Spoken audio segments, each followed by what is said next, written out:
Hello everybody, Tate Davis here with another album battle for you today. This one's another unusual one. I like doing these unusual ones every now and again. In One Corner, released a decade apart. One Corner, 1973. Yeah, you all know this one. Or, well, Dark Side of the Moon by Pink Floyd.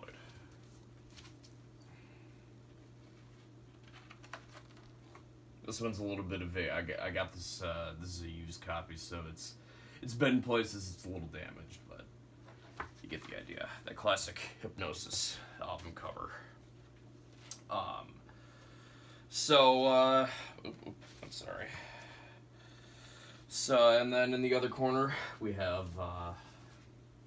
Kiss. Look it up, from 1983. I know what you're thinking. What the hell is Tate doing comparing Kiss and Pink Floyd? Well, you know what? It's my YouTube channel. I can do it if I want to. So, let's start talking about this one, because this one was released first. So, 1973, Pink Floyd.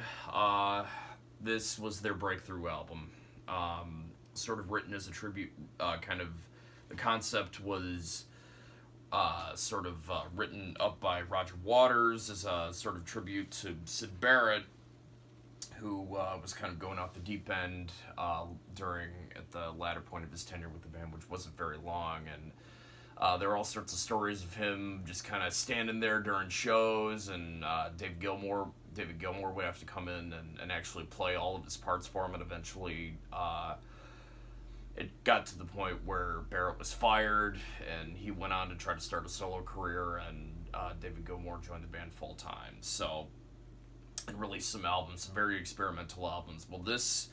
And so they go to Abbey Road Studios in London and work with Alan Parsons, who's an engineer, and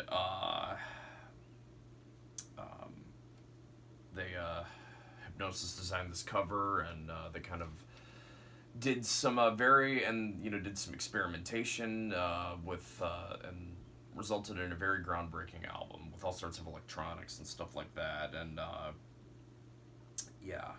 it was produced by Pink Floyd, recorded at Abbey Road Studios in London. Engineer was Alan Parsons. Peter Jones assisted him, and then mixing was supervised by Chris Thomas. So the personnel on here, obviously, you got David Gilmour on guitar and vocals, Roger Waters on bass and vocals, Richard Wright on keyboards, Nick Mason on drums, Dick Perry playing the saxophone on Us and Them and Money, Claire Torrey singing on The Great Gig in the Sky, and backing vocals by Doris Troy, Leslie Duncan, Liza Strike, and Barry St. John. So it opens up with Speak to Me, which is a sound collage that Nick Mason put together, sort of giving you a preview of the album, and then fading away into Breathe, Breathe in the Air. Really haunting, mystic tune with some great drumming by Nick Mason, some great vocals. Fading into On the Run, which was an electronic, sort of like proto-techno electronic sort of piece that was put together by mainly by Roger Waters, but David Gilmour helped him with it, with like all sorts of all these really great sound effects. Really groundbreaking song for the time.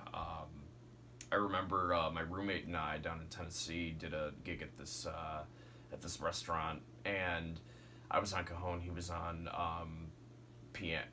piano, and we played Breathe, and we decided, and I just all of a sudden started playing the galloping rhythm on the cajon, the 1 and 2 and 3 and 4 and 1, the programmed hi-hat, and he just made all sorts of all these like really weird sounds on this keyboard, because he had an electric keyboard. And it was our sad attempt at On the Run. It was pretty funny. So every time I listen to that, I'm always reminded of it. Time. Oh, what a great song. One of my favorite, probably my favorite on the album, with a great vocal by David Gilmour. One of the greatest guitar solos of all time. Some really great triplet type things on the Rototoms by Nick Mason. The Great Gig in the Sky, obviously. Some really haunting piano by Richard Wright, and a great vocal by Claire Torrey on that. Side 2, you know, Money. We've all heard it a million times on the radio. Great bass line by Roger Waters. Us and Them, another haunting tune. Awesome. Any Color You Like, kind of fading in from Us and Them, a really great instrumental. Brain Damage, which was Roger Waters' kind of tribute to Syd Barrett. Really great there. And then finishing it off with Eclipse. And thus ended one of the great albums of all time, and probably the best-selling progressive rock album of all time. And yeah, there's t-shirt, you know, this has become an iconic symbol, whether you're a Pink Floyd fan or not. And The Spent, I think, was one of the had like the longest record for the amount of time on the Billboard 200 chart, like 15 years straight. I forget exactly what it was, but it's Floyd's best-selling album, one of the best-selling albums of all time for a reason. So, a really great album. I'd be surprised any of you watching who have not heard this yet, but if you haven't, go listen to it.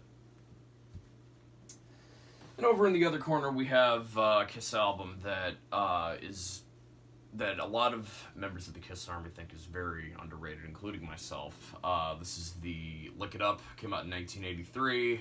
The second album with Vinnie Vincent on guitar, and saw the band, saw a return to success with the band after coming off the heels of a string of not so successful albums. They decided to take off the makeup to sort of reinvigorate themselves, reinvent themselves, and it worked. In my opinion, the second best of Kiss's 80s albums, besides Creatures of the Night, excuse me. Opening up with one of my favorite Kiss songs of all time. I'm sorry, before I get into the track listing, let me give you the personnel. So Paul Stanley on rhythm guitar and vocals, Gene Simmons on bass and vocals, Eric Carr on drums, Vinnie Vincent on guitars and backing vocals. Produced by Michael James Jackson, Gene Simmons, and Paul Stanley. Released on Mercury Records.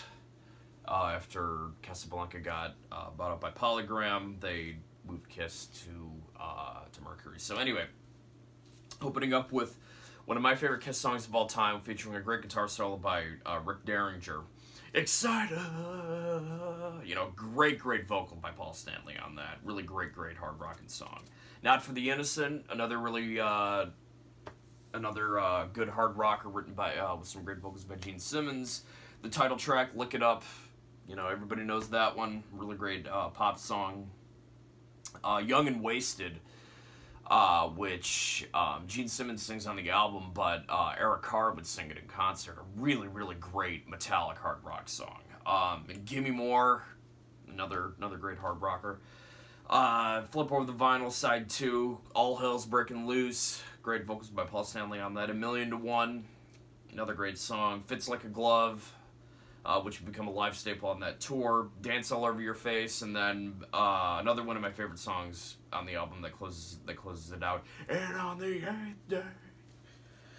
So overall, a really metallic Kiss album, despite what the cover would have you think, and despite what the most well-known song on this album might have you think. A really underrated Kiss album with some great gems on it.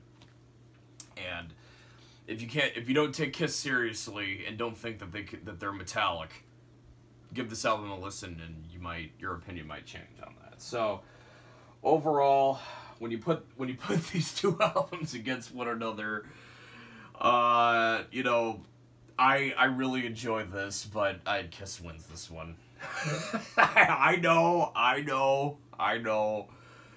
Get a bunch of Kiss haters in the comments of this video saying, "How dare you say that Kiss is better than Pink Floyd?" The sophisticated songwriting of Roger Waters and David Gilmour is nothing compared to the juvenile, mediocre songwriting of Gene Simmons and Paul Stanley. Well, you know what? If your opinion is that, great. My opinion is that this album beats that. And, you know, it's not really by that much. But I've just always been a bigger Kiss fan than I have a Pink Floyd. So, Kiss wins this one. If you like this one better, that's great. This is just meant to be fun. So, with that being said, thank you guys very much for watching, and we will see you guys next time. Bye-bye.